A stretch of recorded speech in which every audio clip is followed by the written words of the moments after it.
warm welcome to you. You're listening to the Music Business Buddy with me, Johnny Amos, podcasting out of Birmingham in England.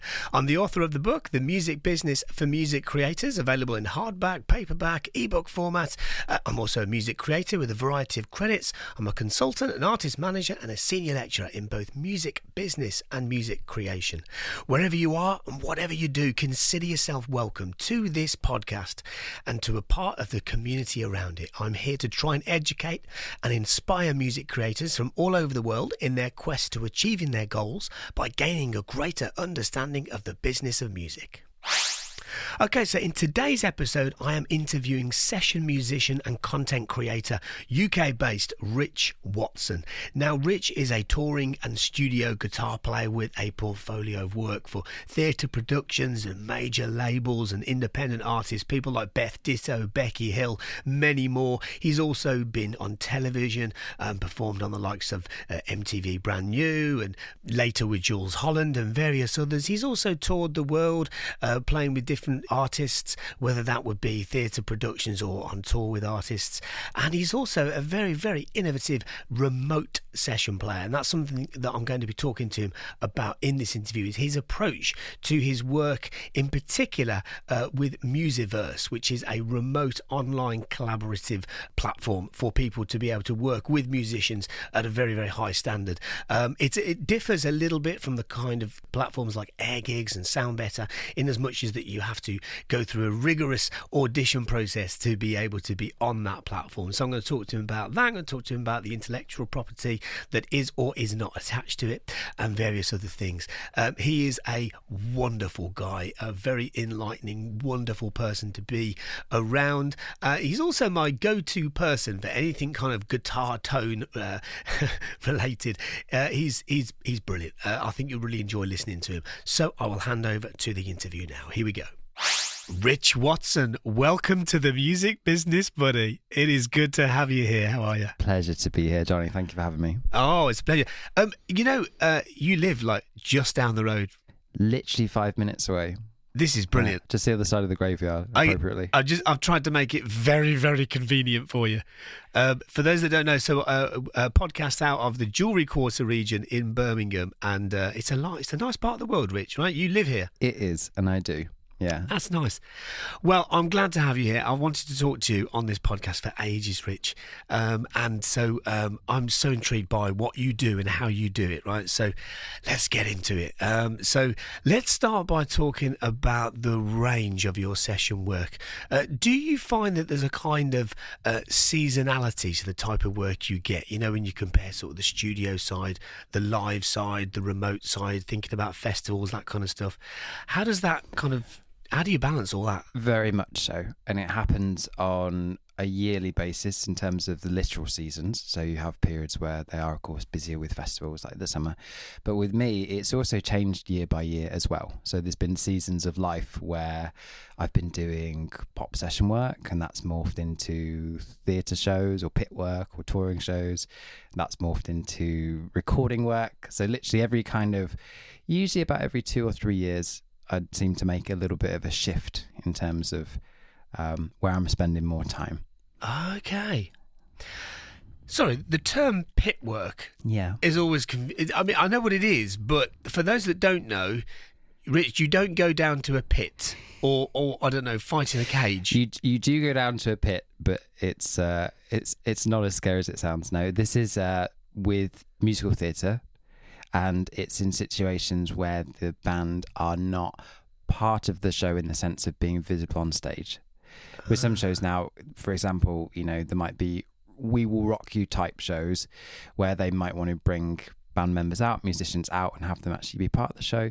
Pit musicians are generally obscured, so they're either, sometimes in old theatres, they are literally kind of under the stage, and then more common these days is that they have the band in a separate room via like a video link. So really? Yeah. So and you might notice sometimes in theatres that there'll be like little monitors high up near the ceiling, so that MD can see cast members, and that links in with the band. And oh wow, yeah. Okay. So presumably then for that line of work, the ability to sight read is everything. Right. Pretty much. Yeah. This is something that we talk about a lot at BIM when I'm trying to sell students on the idea of you need to learn how to read. Okay. And the way that I explain it to them is if you don't want to learn how to sight read, that's fine, but someone else will, and they'll get those gigs. So if you're viewing it as simply like another potential string to your bow, another income stream, there's never a disadvantage to learning how to do it, because those gigs, that is the gateway skill. If you can't read, you're not doing any kind of theatre stuff. You know? Yeah, okay. So there are other types of session work, obviously things that you do, but those that are less willing to want to do the sight reading stuff are going to be restricted to the other areas. Yeah, because the nature of a lot of theatre shows like that is it isn't like learning a set of music like you would in a band. It's more like a kind of an orchestral piece, in that the pieces can be very long, they're changing all the time. It's not the type of thing that you can really commit to memory. Yeah. You have to be following a score, and you have to be following your conductor with it. That's kind of the only way of doing it. But there are other shows that tour around in theatres where maybe, it's more of like a traditional set type thing, where it's easy to internalise the tracks, and therefore reading is not so essential. Okay, yeah, but I guess things like knowing a song structure, you can't just kind of improvise when you're in a pit, right? No, exactly. Well, if you did, you wouldn't work again. Quite, yeah. Rich, there's many things about you and your musicality that are fascinating. One of the things is your ability to evolve, right? You are very active in the online world, let's say. Let's go, and we want to talk about YouTube as well, right? Sure. Because you've got a lot of success through YouTube. But if we come back to that one, let's talk about your role in the world of remote session recording. Yeah, of course. Have you been on, or are you on platforms such as like Sound Better, Air Gigs, those kind of places? I am. I did quite a lot through Air Gigs specifically, although they're all good for different reasons, and then some through just people reaching out via email. The platforms are good because there's an infrastructure. You have some degree of protection, I guess, on both ends. Yeah. In terms of payment. And it can just help ease the process along. For example, with a lot of those platforms, you'll be able to set how many series of revisions you are willing to do before like a final submission. Whereas, of course, if you didn't have that there, it could be an ongoing, more drawn out kind of process. Yeah, a year later, can you please change well, this thing here? As a producer, you know this as well as anybody, right? I do. I wish I didn't, but I do. Let's it's actually just what are the sort of key differences between Air Gigs and Sound Better from your perspective? Small differences in interface. I think their offering is very similar. Same client base or different? I would say so, generally. Yeah, pretty much. I think you have some similar offerings with platforms like Fiverr, which are not specific for musicians, but certainly it seems like the price range varies more with that. Yeah. You will still have certain musicians on there that will charge the same rate as they would on something like Air Gigs, but as with a lot of other services on Fiverr, like graphic design or SEO, whatever it may be, there are also some people who are working, for much more reasonable rates. Maybe they're based in different parts of the world where that still works for them.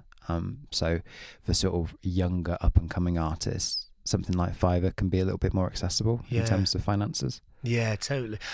There's a lot of very, very good resourceful people on Fiverr. There really are, yeah. Yeah, I don't know what I've heard people kind of criticise it. And I think why there are brilliant people in every corner of the earth on there doing all sorts of different things, and it might be a slightly different price point, but you can tier things in a way where you go, there's the kind of price that made you click on this and get you here. But if you want this, you have to pay this. And then by the time you work it out and you go, oh, actually, yeah, that's kind of around the same as Air Gigs, actually, if you really want 3-minute recording or... exactly. So... But I guess it's good to have the flexibility for people. Rich, let's talk about Musiversal, because that seems to me like a very pioneering company. Could you explain a little bit about how it works for the consumer and how it works from your side as a session musician, and kind of what it is for those that haven't heard of it, maybe? Yeah, sure. So in some ways, it is a remote session service similar to something like air gigs. But I suppose the first thing that's different is that it is not open to everybody on the musician side of it. By default, there is an audition process to become one of their session musicians. Oh, really? So, yeah, Wow. periodically when they're expanding or when they're wanting to bring on a new discipline, they'll hold auditions. They're pretty rigorous. The one that I went through was a 3-stage audition to get the role as one of their session guitar players. Wow. And so in terms of the amount of musicians on there, it would seem small compared to a platform like Air Gigs, but I guess the idea is that they're getting the best possible people they can find to fill those roles. So there's maybe there's more of like a consistent kind of bar in terms of people's experience. So usually they want people that have done stuff within the industry, that have been doing this specific thing for a long time. They're very specific about the facilities that the musicians have in terms of having like a really good array of gear, but also having rooms that are treated so that when you get your file sent to you, there's no coloration from like reflections or anything like that. Oh, really? Actually, while you're going through the audition process, if they notice something like that, if you do an acoustic guitar recording for them as part of the audition and they notice some kind of, reflections that they don't want in there, they will recommend that you invest in, this particular, sound treatment for your space and kind of help you get to that point where you really are providing the most neutral kind of studio recordings as you can. Wow. Yeah. Okay. So there's a lot of standards there that must be. Yeah. So that they end up with a really interesting, diverse pool of musicians. And then, how it works on the client side, the best way that I could probably describe it is that I think it's optimized to be like a modular ecosystem. Mm. So there are people to aid artists with pretty much every stage of the process. So this could be from pre-production to getting any instrument discipline recorded on your track that you can imagine, to mixing, mastering, beat making, even big orchestral sessions is something that they do multiple times a year as well. Really? Yeah. Orchestral sessions? Yeah. Wow. which in terms of price point, it's still expensive, but it's way more affordable than if you were trying to sort of orchestrate this as a freelance thing. Okay. So so how that differs then from, let's say, Sound Better is that, am I right in saying there's a monthly fee that people would pay? So they pay X amount per month and then they can have a limited number of musicians per month, or? Yeah, they have different tiers, I think. So you can, depending on your membership, you'll either have like a certain number of sessions, or they'll have like an unlimited service, which I think logistically it can't be completely unlimited because of just various reasons. But essentially, yeah, they have access to a high number of sessions per month, which they can use as they will. So yeah, Some folks will just use it because they need that one guitar overdub on their track, and they just want somebody that, I don't know, maybe they can play lap steel or something, and they don't know anybody that can play lap steel, so they come to Musiversal, find one of the specialists in that style, and get them to record it, send them the files remotely. Or yeah, it can be a completely from start to finish process where from the very kind of seed of the song, it is nurtured, taken through the whole process of layering your different musicians on the track, right through to mixing, right through to mastering and completion. Wow. So for people that write songs but don't have a band or want to put together the best quality recorded music product, Yeah, it's a brilliant solution. yeah, it works really, really well for people, and they get, when you compare the monthly subscription to what it would cost to go and hire each of those musicians independently, it's very economical in terms of finances for the artist. So it opens up a lot of doors. Yeah. Especially if you're not living in a music city, if you're in like a rural part of the States where you don't have like a community of musicians around you, it's an amazing resource because you can get a percussionist from Brazil, or you can get a drummer from London, whatever it may be.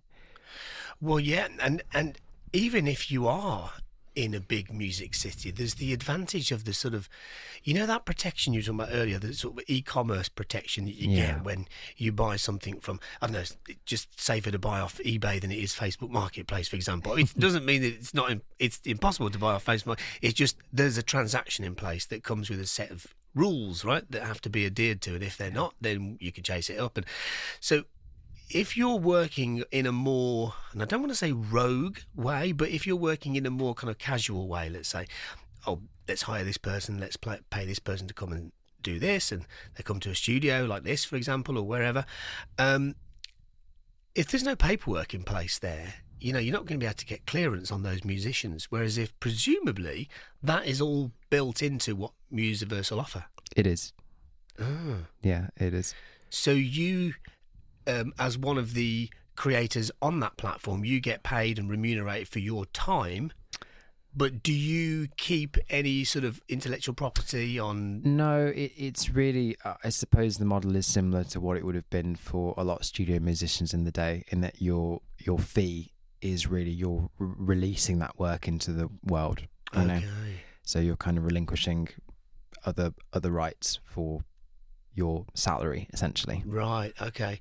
And because the musicians, the people that have hired you, they're online with you in real time, right? They are, yeah. Most of the time, yeah. So how this works is, because obviously I've never used the service as a client, only as a musician, but generally speaking, you book your session, so you specify whether you're wanting a guitar session or a pre-production session.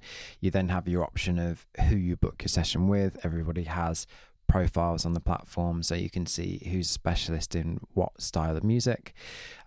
They basically book out sessions in 50-minute blocks. That's what we work with. 50-minute blocks. So how this works for me on the musician side is I have a 50-minute window.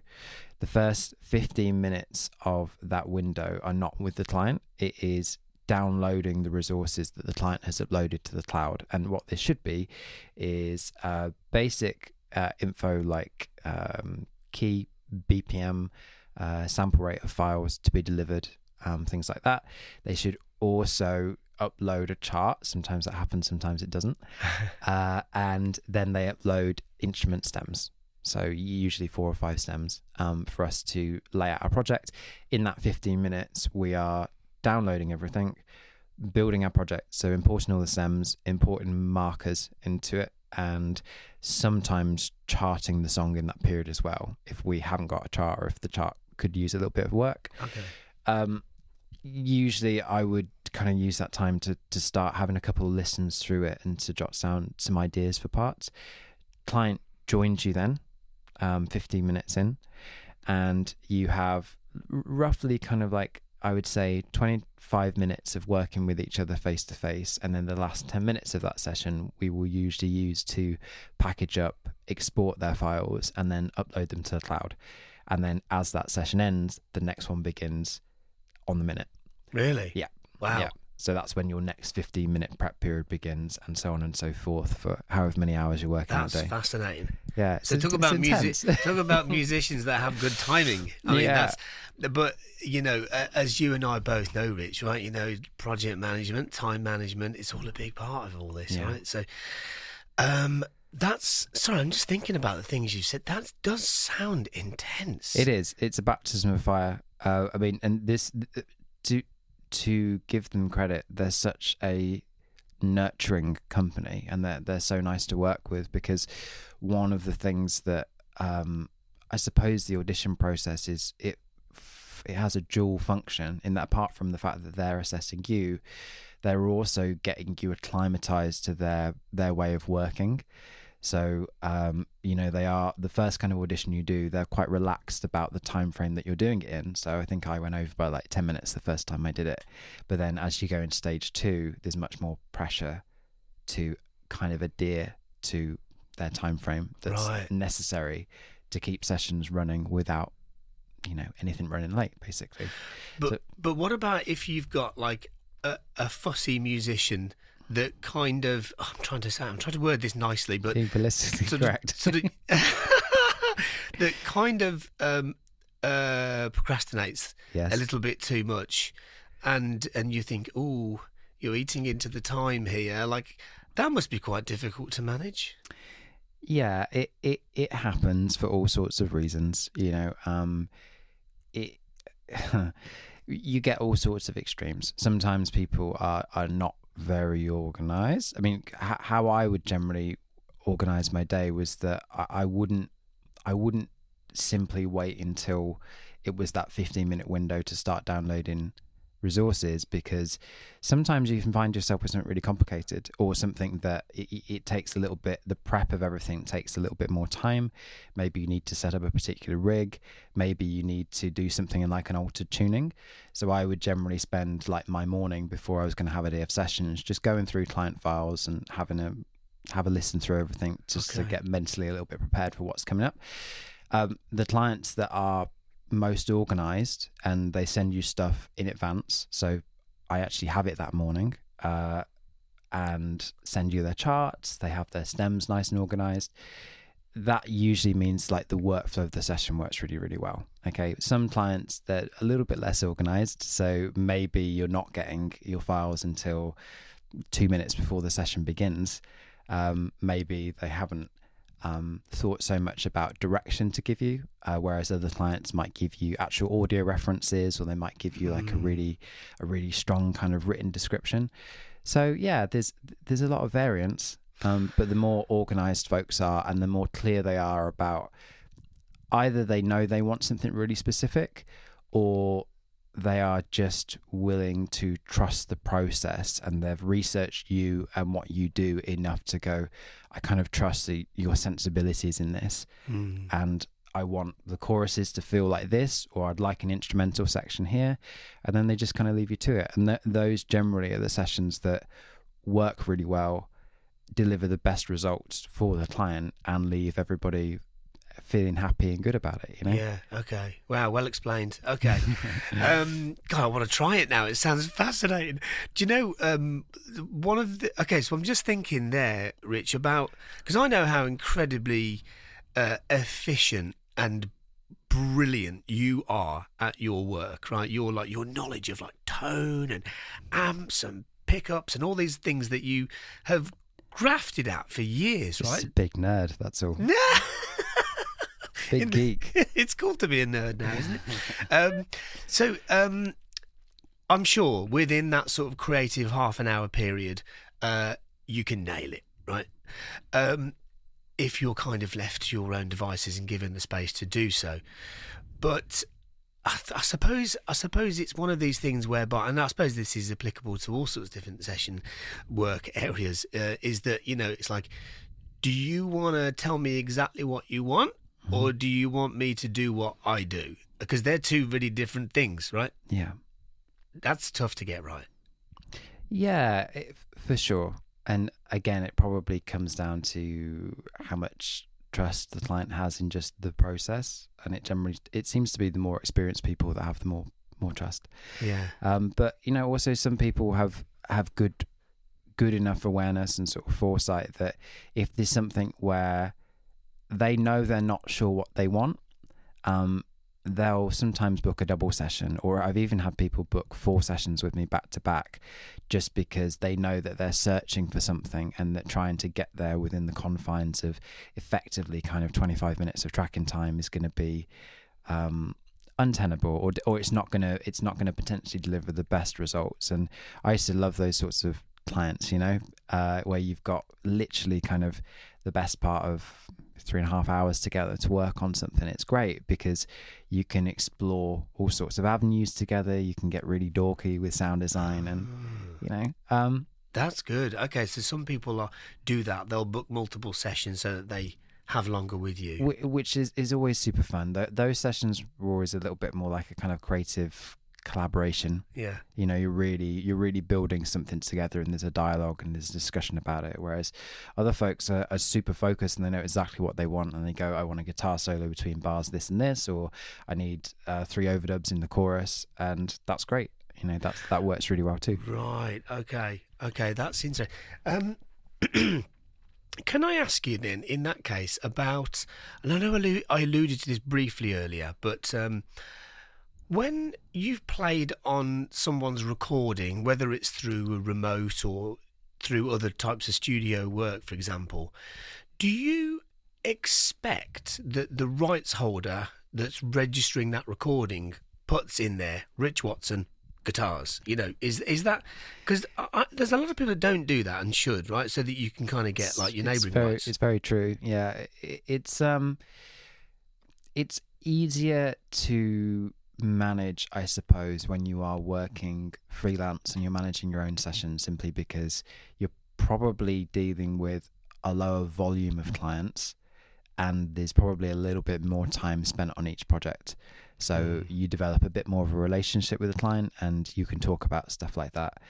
If you're doing 10 sessions in a day back to back with 10 completely different artists, it can be tricky to keep track of that stuff, to be honest, because a lot of the time they might have an artist alias that is not obvious when you're dealing with them face to face, just as like a person. Okay. Yeah. So trying to kind of follow up with all that sort of stuff and seeing if they're crediting you or not, I choose kind of at the moment not really to invest the time in doing it, because there are other things that are more important. But the ones that are conscientious and they're aware of the kind of reciprocal benefit of crediting and sharing each other's work will do that without being prompted, just as a matter of course. Yeah. Okay. So actually some of that sits in kind of education, and rather than people kind of being negligent, it's more so that they don't always know the correct procedure, and they're just excited, and sometimes people just want to get their song out and that's it, and they're not kind of thinking about that back end of stuff, and I get that completely.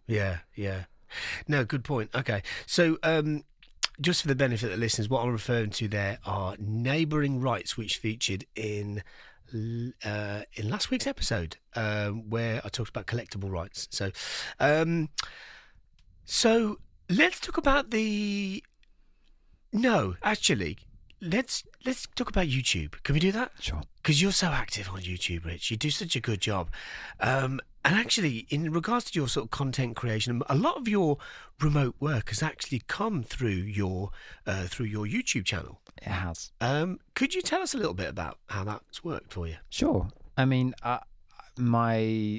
the whole YouTube thing for me, it focuses around something fairly niche and specific, which is that I'm exploring the playing styles of the session guitar players from Los Angeles from the 80s and 90s. Oh, yeah, which is it, but it's a super specific sound. So just from exploring that in depth in a kind of, I'd say there's an educational spin with most of what I do, in that I'm trying to either illuminate the musicians that people maybe are not as aware of as I feel like they should be, or highlighting particularly like interesting or musically nourishing parts of their discography, or showing people how to recreate the sounds, because it was a lot of like rack systems back then, so that stuff is kind of unobtainium these days, just due to cost and the fact that it's old. It's like 4 years old. So sometimes it's how do you recreate those sounds with like modern equipment. Sometimes it's breaking apart the multiple overdubs within a song and then recreating them as accurately as possible to show people how it's done and to talk about the thought process and things like that. But as a result, it means I'm demoing that style all the time in what I'm doing, and it's been sort of fairly frequent that folks have stumbled across me on YouTube and then decided that they want that sound on their recording project, and then have got in touch with me independently to work with them on like an album or something, which is always super fun, because it's a dream, because nobody gets booked to sit and record 30-second guitar solos anymore, really. So to have people come in and book you specifically for that stuff is great. And I've been really lucky to meet some producers in different parts of the world and work on some really, really fun projects just because they found my YouTube or found my Instagram and ended up contacting me through that. Wow, that's good to... Rich, have you ever had one of those... Sorry, I'm going off script, by the way. These are the questions I'm going to ask. I'm going into all sorts of things. Okay, good. Thank you. Have you ever kind of... what's your music, right? This is sometimes I often ask to music creators, is because you have to do so many different things, right? And you're happy to do so many different things because that's what it's all about. I'm the same as a producer, Yeah. But, your music, right? When you sit down and you do what you want to do, what does that look like?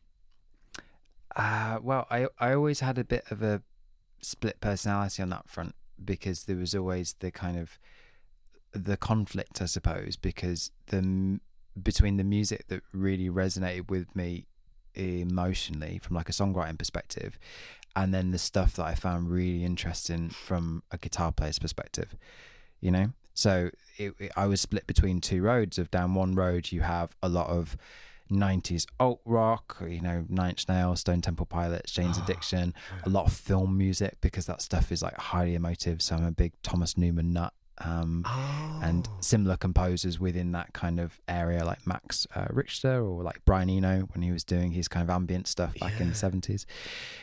But the problem is that, you know, you're looking at a lot of bands like that. They're so incredible at doing what they do, but as a guitar player, I would always be a little bit disappointed seeing guitar players from that band thrust into like a different context, because it's like, oh man, you're amazing at your thing, but you fall down in these other areas, which kind of led me to session musicians, to looking at the guys from the 80s and 90s, because they were these like just ninjas. They could do everything. They could sight read just about anything. They could play any style. I've never seen any one of those players, and I'm talking about Michael Landau, Dan Huff, Paul Jackson Jr., Michael Thompson, Tim Pierce, all of those cats. You just never see them slip. They never miss a beat. And you can throw anything at them and they'll just handle it and knock it absolutely out of the park. You know, I'll listen to like a Huff solo and it'll be like, man, it takes me like a week to just get my hands around this, and you just put this down in like one take in the studio. It's insane. They're just complete black belts. So I was always kind of split between those two roles. And yeah, I suppose that's kind of reflected in like the way that I write as well. So in terms of like original projects that I have, it definitely leans more towards the alternative side of stuff, and it sounds a little bit like some of those bands that I mentioned. But then I'm lucky that because of the YouTube channel, and because I sometimes get people coming and asking me to demo gear for them as well, I get to write muso stuff, and I get to write stuff that is a little bit Scott Henderson or a little bit this or whatever it may be, which is super fun. And I used to be really conflicted about where I sat with that. Okay. But I'm not now. I'm quite happy to do both, and I really enjoy doing both. Yeah. Good for you. It comes with maturity, I guess, as well, a little bit, right? Yeah. Yeah. Okay. Rich, can I ask you something? Right. So, a few weeks back, I think it was episode 27, I had a guy on, wonderful guy called Keith Jopling, and he's a consultant, strategist, very, very impressive guy. And he and I were talking. I was talking about the differences in UK A&R compared to US A&R, right? And how the sort of typical route into sort of UK A&R is through networks and university graduates and scout, manager, director kind of role. And it's great. It works. It has done for a long time. But in America, it's so different because there are just so many more creatives in A&R, because they kind of come from like a producer background, writer-producers that get their own labels, or writer-producers that become A&Rs that then can talk the musical language. Now, the reason I mentioned all that is because that he then countered to me and said that he thinks that the average, the standard of average kind of recorded music standards of musicians is higher in America than it is here. Massive generalisation, but it really captured my imagination, and I've kind of got thinking a lot about it since in the recent weeks.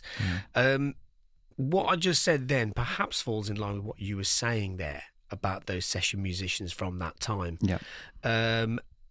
Because a lot of the big bands and groups and musicians from the 80s and 90s, it's just sounded a lot better, with the exception of maybe sort of Def Leppard, right? That you know, who are amazing, of course.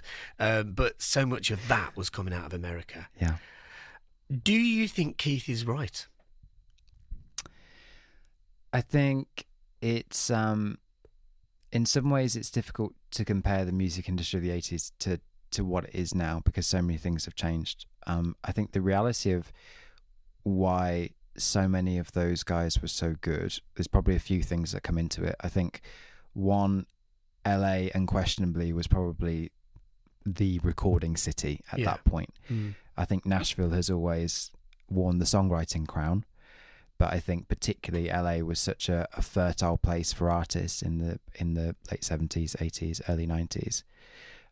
that people were kind of flocking to it like a kind of mecca. Also, I think Hollywood has always had that kind of draw in general. Yeah.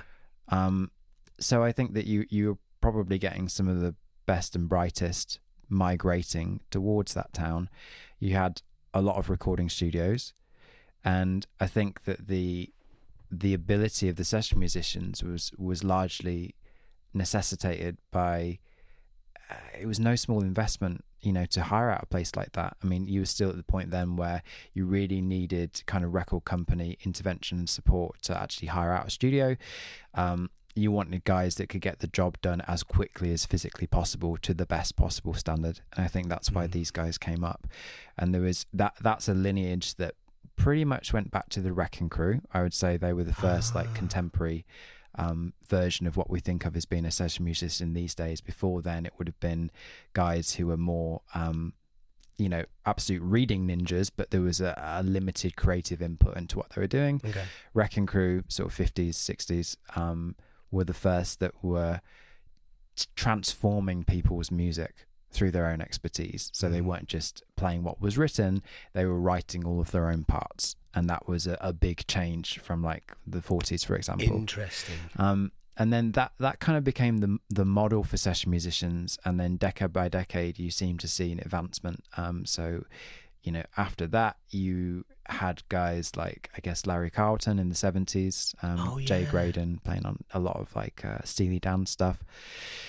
And every like new generation of session musicians would, it seems, intently study the generation that came before them. So they would study, amalgamate and advance. And then by the time you got to like the 80s, you had these guys that had this lineage of like almost like 20, 30 years of these incredible session musicians from generations before them.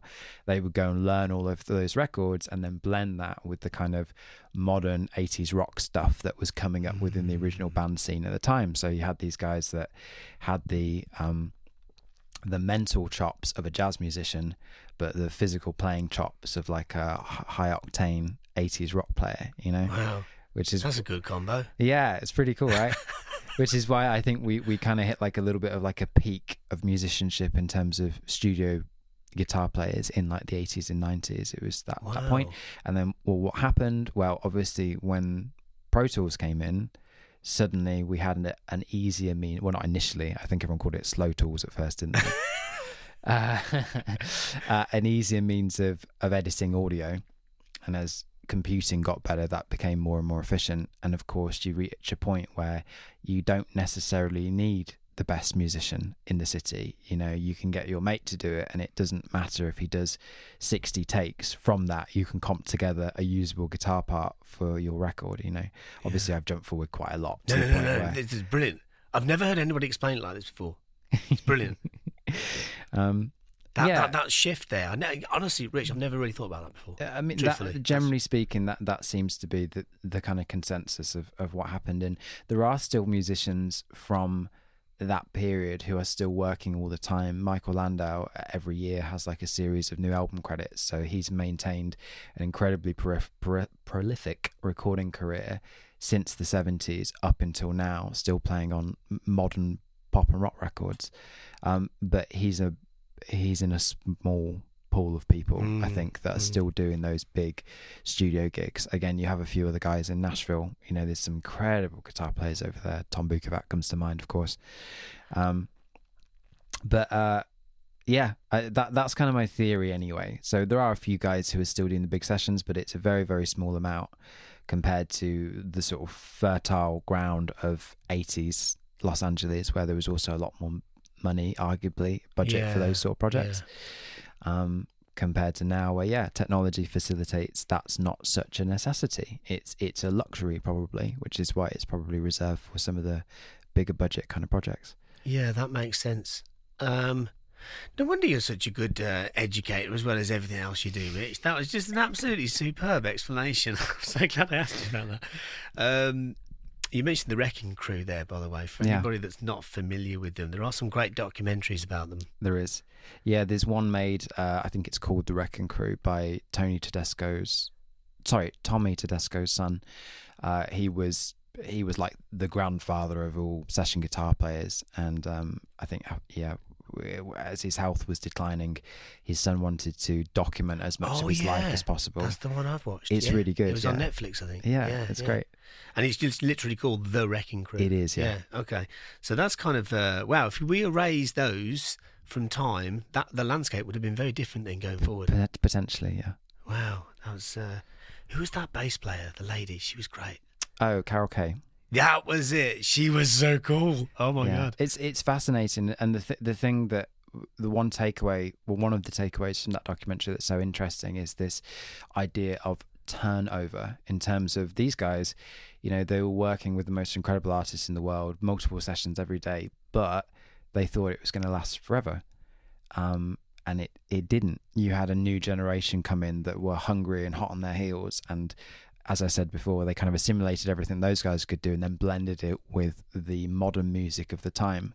And all of a sudden, a lot of the guys from the Wrecking Crew found themselves not being called anymore, you know, and they'd acclimatized to like a very like, in some cases, quite lavish kind of lifestyles because their income was incredible in their heyday. And then all of a sudden, the new cats come in, the original Wrecking Crew cease being called so much, and all of a sudden there's like this big tail off in income. Interesting. And the ones that thrived and survived were the ones that migrated. They migrated into production. They migrated into being artists. Glenn Campbell obviously started off as being a guitar player within the Wrecking Crew, then became huge country and western kind of artist. Yeah, good point. It's weird because it's kind of gone the other way again now, where things have gone niche again, right? Definitely.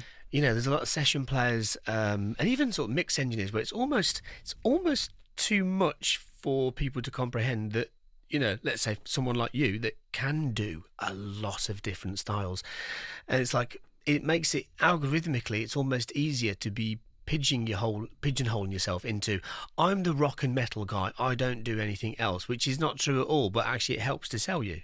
For sure.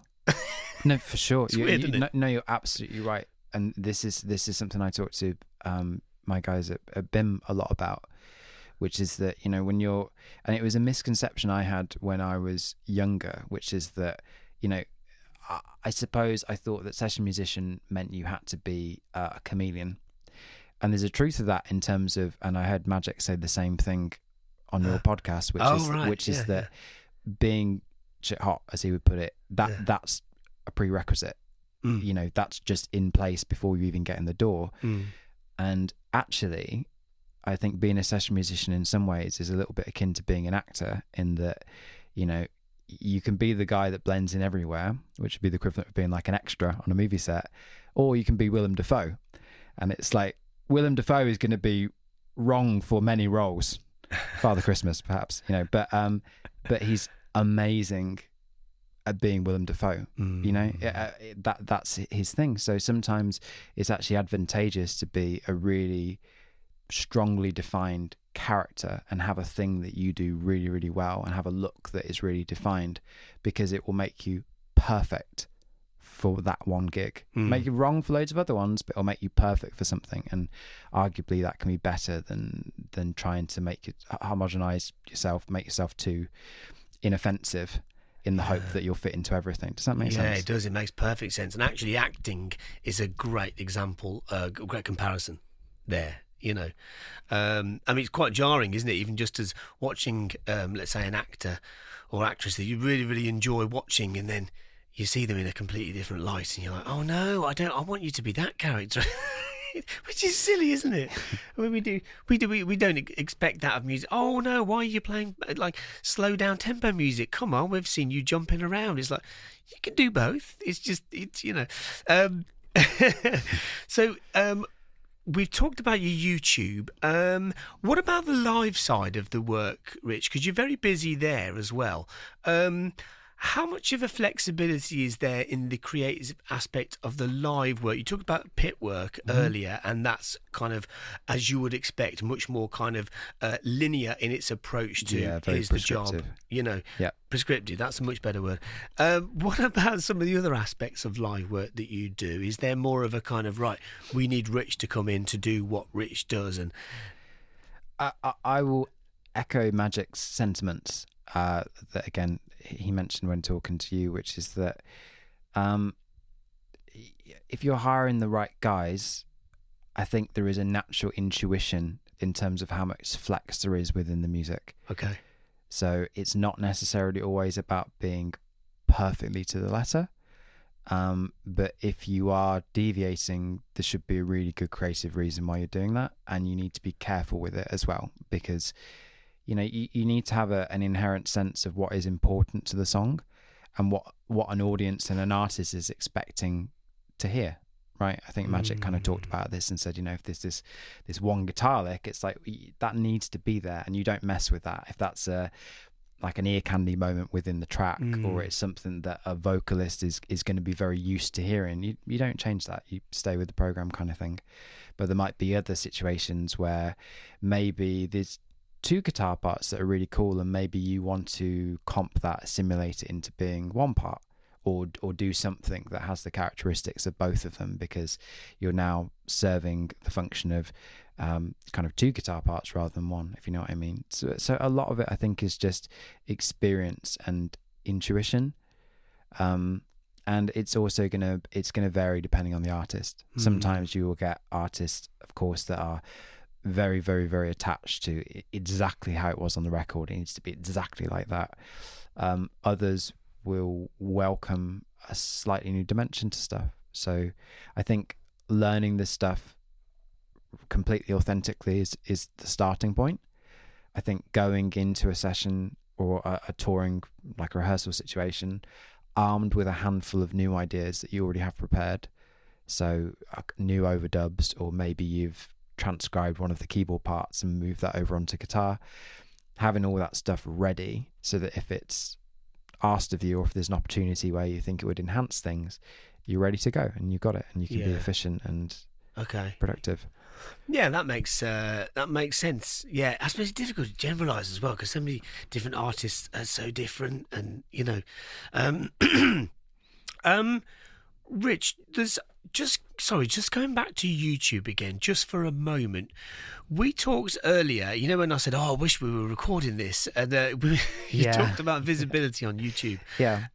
You mentioned about an algorithmic change that you're aware of for lesser known content creators. Yeah, and I think most people will have noticed this when they go on their homepage on YouTube, and that all of a sudden you'll have lots of videos suggested to you that sometimes have like less than 20 views or 150 views or something like that.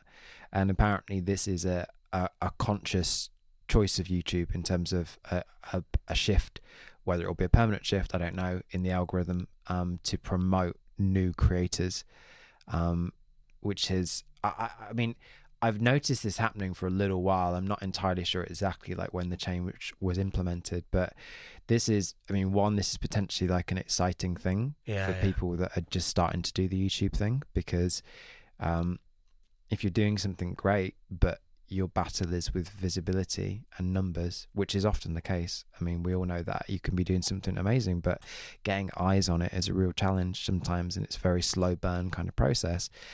With this change, I suppose there's potential to sort of maybe shortcut some of that. If you're being promoted to a lot of people's homepages and you are doing something generally great, there's a real opportunity there, I think.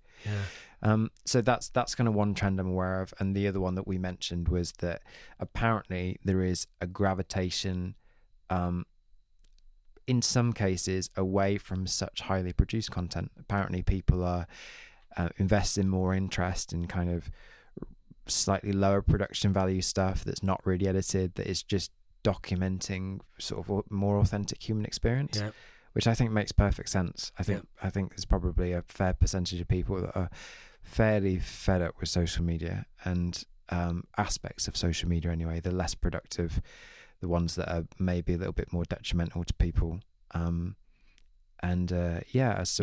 seeking authenticity again, and not something that's hyper cultivated, hyper perfected, because that can be a real problem. I mean, sometimes you have stuff which is so edited that it's really not even a reflection of the person's ability. It can be, people can be miming to their stuff and all sorts of stuff, and so I get it. I think I understand people's desire for like, you know, something they feel is more real, more honest. Yeah, I guess. And, you know,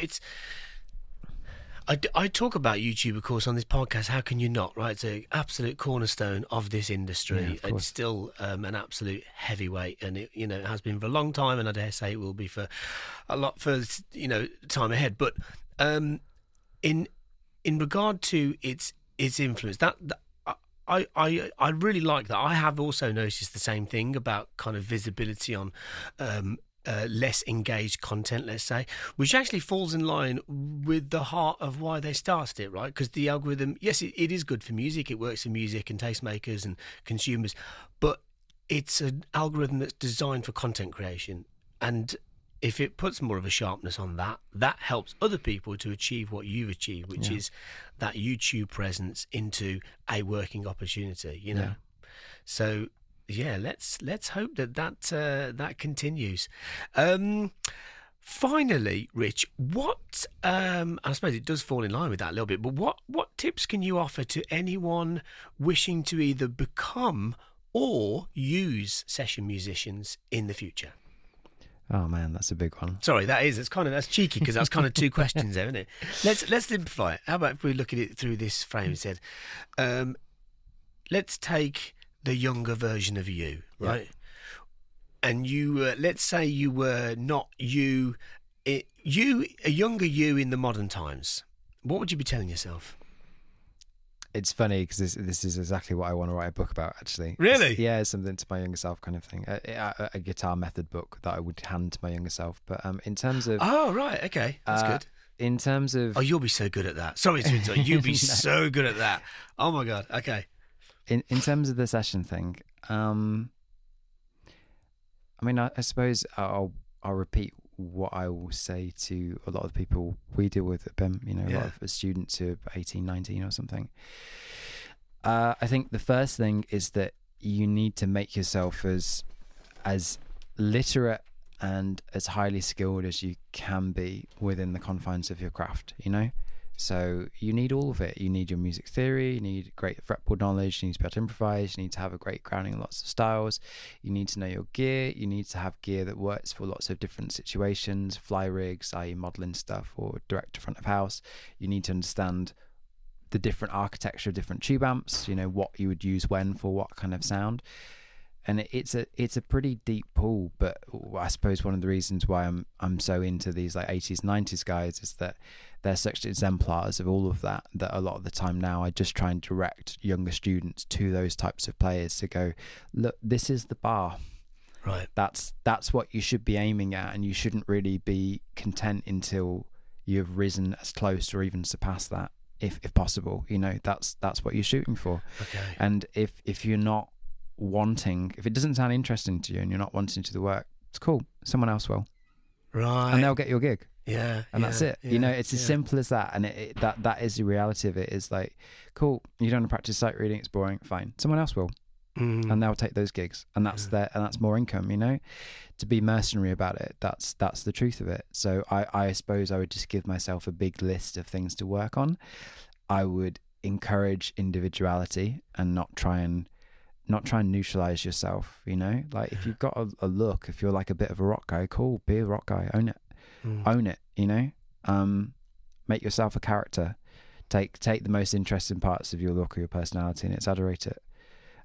So that's part of it. I would say learn stagecraft, you know, learn what looks good on a big stage, because that's part of it as well, you know? It's like, if you're going to be put on TV or you're going to be put on massive festival stages, you better look great as well as sound great. So that's like the thing I always say to BIM students is move slower and bigger movements, right? Slow things down, move bigger movements, you know, especially being a guitar player or a bass player, you've got this big appendage, which is the guitar neck. That inherently makes you look a lot bigger. So learn how to use it, learn how to occupy space effectively, you know? That's good. So it would be that sort of stuff, and it would also be, put that in the book. It would be general mindset, which is, you know, always have like a learning and a growth mindset. Be easy to work with. Just inherently be a problem solver, not someone who is bringing problems to the working environment. And you know, if you're going on tour buses and stuff like that, or if you're on a rolling show or going away for 3 months at a time, you're going to be in close proximity with people all the time. So just be relaxed, be respectful, understand, when to give people space, just all those kind of social skills that mean you're not going to grate on people and that you're going to build really good relationships within your working environment. That's really important too. Yeah. And also, just don't have excuses about stuff. Nobody cares. So don't turn up to rehearsal saying, "Oh, I haven't learnt these songs," or "Oh, this is broken," or "Oh, I'm late because of this." Like, nobody cares. Just do your job, basically. And that's a difficult transition for students sometimes because they're coming from a school mindset. Right. So "Oh, I'm sorry, I haven't been in for 7 weeks of the semester. I've had this and that." And it's it's cool, I'll listen to it, but it's that's not going to fly well in a working environment. So the sooner you can break yourself of those kind of that mindset, I think the better. So all of that stuff that goes into the session musician bucket. In terms of artists hiring session musicians, I think there's probably there's a sweet spot between having a clear idea about what you want to achieve and being able to communicate your ideas clearly, and being well prepared in terms of, just give your musicians as much guidance as you, or as much help as you can in terms of preparing your files properly, making sure they all start and end in the same place, being clear about how you want files delivered in terms of sample rate, file type, potentially providing some references, all of that sort of stuff. It all helps. It's all useful. But then, finding that sweet spot between, knowing what you want, but also being open to the process and trusting in the process a little bit. The most unpleasant sessions I've ever had are with folks that are very, very, sometimes they're not even entirely sure what it is, but they're very attached to something. And to the point where it's a really stifling, and it can become quite unpleasant sometimes, with some situations where people are so rigid. I'd advise not being like that. That's and try and find with your musicians, try and find a language that makes sense. And a lot of the time, I think what is more useful to musicians, rather than going trying to be too prescriptive and saying, "I want you to play exactly this, or these voicings, or it needs to be exactly like this," I think maybe communicate in terms of feelings is more useful. I know that sounds fluffy and lame, but no, that's great. It's saying okay, this needs to feel kind of somber and reflective, and I kind of want it to be more ambient in this section. And you could throw in a couple of artist references as well. Think our Daniel Lanois kind of slide, but really haunting and ethereal stuff. A combination of that is really, really useful. Having a degree of specificity in terms of throwing me enough reference points that I can go away and put together a little playlist and listen to that for a couple of days before I do the recording session, to just get in the right headspace and get into the same influential kind of ballpark as the artists themselves. But then also, having a nice dialogue where you can communicate things in a bit more of a less specific musically, but talking more about what you want your listener to feel in those moments, and then helping just letting the musicians get you to that point. The chorus needs to be really uplifting, or this needs to be this, or I wrote this about this. You can even give them a little bit of insight into what the song is about, so that they can get on your wavelength with it creatively. And then you go, now that I know that, I can think this way and do this. Exactly. It's I think that's one of the most useful things. I mean, if you think about how a film composer is going to work, it's all about that. It's all about the marriage of image with the emotion that music provides. That's why I think film is such an incredible thing, because I think that everything has more weight and more emotional poignancy with music framing it. Totally. Music's so visual now. Yeah. Rich, thank you so much. You are a wonderful musician, a wonderful human being, and I've loved talking to you here today. My pleasure, man. Thank you for having me. I really appreciate it. Top stuff. So there you have it, the great Rich Watson. It was brilliant to have him in the studio. He's just got such a thoughtful approach to the way that he does things. He's such a reliable professional. He is admired by many and is useful to so many people.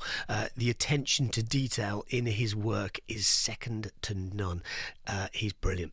So I hope that you enjoyed that conversation, and feel free, I always say this, but I mean it, feel free to reach out to me if there's a topic that you want covered, if there's something that you need help with. I am here to serve you and to help you in your quest to achieving your goals in music.